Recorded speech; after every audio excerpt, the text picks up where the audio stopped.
Bonjour à tous et que la paix de Christ soit en vous. Nous allons parler des 10 plaies de l'Égypte. Ces plaies sont des fléaux envoyés par Dieu contre l'ennemi qui est Pharaon et son pays, car ce dernier tient en esclavage le peuple hébreu choisi de Dieu. Nous allons découvrir où se passent ces signes. D'après vous, ces fléaux frappent-ils l'Égypte sur des terres géographiques extérieures ou bien des terres intérieures, celles des cœurs? Exode 9,14.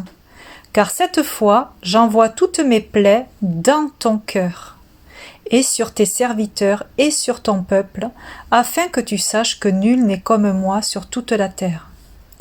Ces fléaux imagés sont des plaies intérieures qui frappent les cœurs endurcis pour les faire plier. Notre cœur est un territoire que Dieu veut conquérir. Dieu n'a cessé d'endurcir le cœur de Pharaon pour que sa gloire éclate encore plus, glorieusement. Exode 14,4. Et j'endurcirai le cœur du Pharaon, et il les poursuivra, et je serai glorifié dans le Pharaon et en toute son armée, et les Égyptiens sauront que je suis l'Éternel. Le but de Dieu n'est pas de détruire, mais de se révéler à nous. Passons à la symbolique de chacun des 10 signes. Il y a plusieurs mois de cela, le Saint-Esprit m'avait éclairé sur 2 signes sur 10. Mais pour les autres, je ne comprenais pas et ne savais pas ce qu'ils signifiaient. Alors j'ai compris que ce n'était pas le moment de le savoir. Puis il y a quelques jours de cela, le Saint-Esprit me dit qu'il veut que j'aborde le sujet des 10 plaies. Alors je lui fais comprendre que je ne connais pas le sujet car il ne me l'a pas révélé. Et il me répond que c'est moi, lui, qui le ferai et que j'écrirai ce qu'il me dira de décrire pour le partager. Alors voilà, je vais vous partager tout ce que j'ai reçu de la main de Dieu. Première plaie, l'eau changée en sang. Lorsque les eaux sont transformées en sang, c'est que les vieilles eaux ont retrouvé la vie. Une nouvelle vie que les Égyptiens ne connaissent pas, donc la rejettent. Dans nos vies, de vieilles eaux peuvent stagner et nous la buvons chaque jour. Nous y sommes habitués et son goût nous plaît. Nous ne connaissons que ces eaux-là. Mais lorsque Jésus propose de transformer nos vieilles eaux en vin nouveau, nous refusons de goûter à cette nouvelle vie en nous, car nous ne la recevons pas simplement. Le sang, c'est la vie. Dieu nous propose plus que des eaux d'un puits creusé par la chair, il nous propose des eaux éternelles qui jaillissent de nos seins, et ces eaux sont le vin nouveau, ces nouvelles eaux sont le sang de Jésus. Deuxième plaie, les grenouilles. Les grenouilles sont des esprits impurs.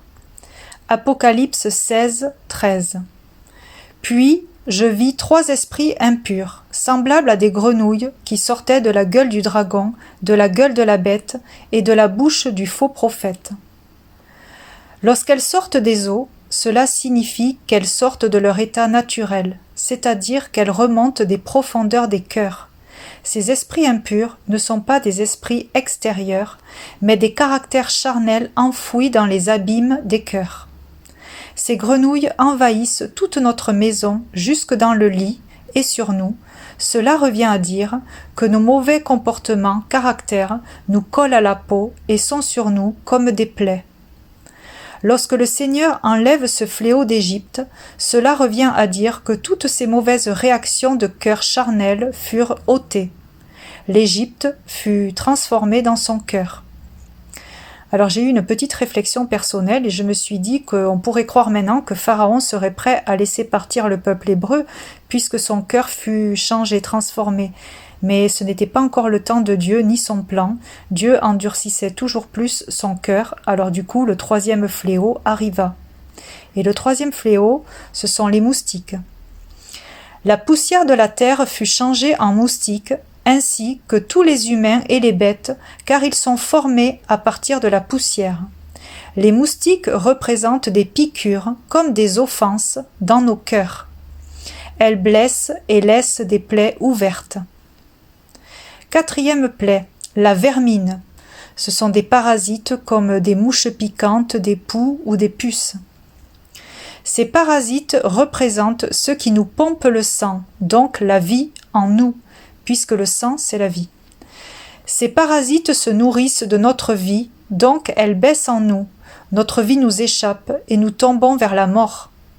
Fatigue, dépression, stress.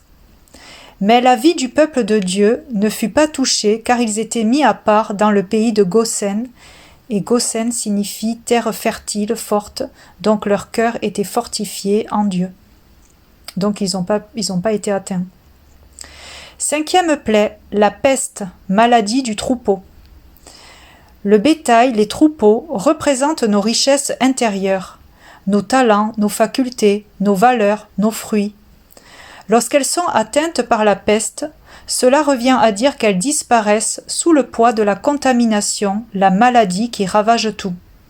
Mais encore une fois, comme pour le fléau précédent, rien ne mourra, donc ne fut ôté de ceux qui appartenaient aux fils d'Israël. 6e plaie, les furoncles. Ce sont des plaies sur la peau.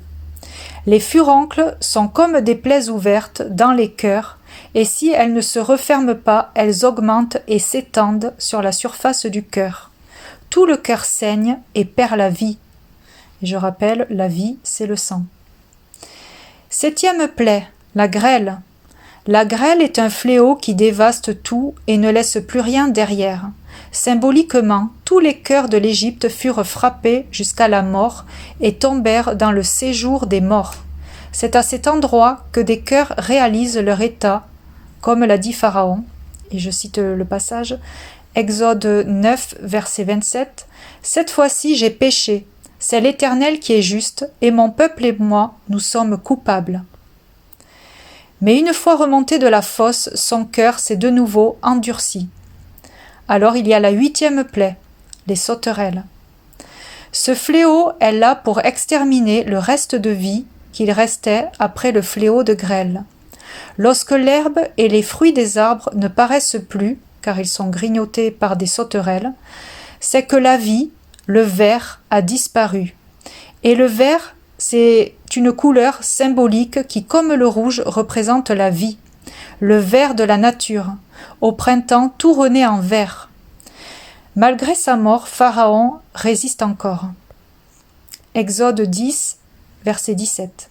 « Et maintenant, pardonne, je te prie, mon péché seulement pour cette fois, et suppliez l'Éternel votre Dieu, afin seulement qu'il retire de dessus moi cette mort-ci. » 9e plaie, les ténèbres. Les ténèbres sont le fléau le plus obscur. À la surface des cœurs ne sont que ténèbres, ce qui entraîne trébuchement et chute. Tout ce que le cœur entreprend de faire échoue. Seuls les fils d'Israël avaient la lumière, c'est-à-dire la lumière de Dieu en eux, pour ne point sombrer. 10e plaie, la mort des premiers-nés. Il reste une chose qui peut faire plier un cœur, la mort de ceux qui lui tient le plus à cœur. Dieu a utilisé les premiers-nés comme image pour nous faire comprendre que tout ce qui est premier dans nos vies est ce qui prend le plus de place en nous. Le premier ne s'oublie pas, le premier est sacré. Et lorsque nous le perdons, alors nous perdons tout. Tout notre être s'effondre. Dans ce fléau, les cœurs égyptiens furent anéantis et ont souffert une douleur jamais encore connue. Et voilà les révélations cachées des plaies d'Égypte. Alors que notre cœur ne soit pas un chrétien égyptien, mais un chrétien sous sa main. Amen.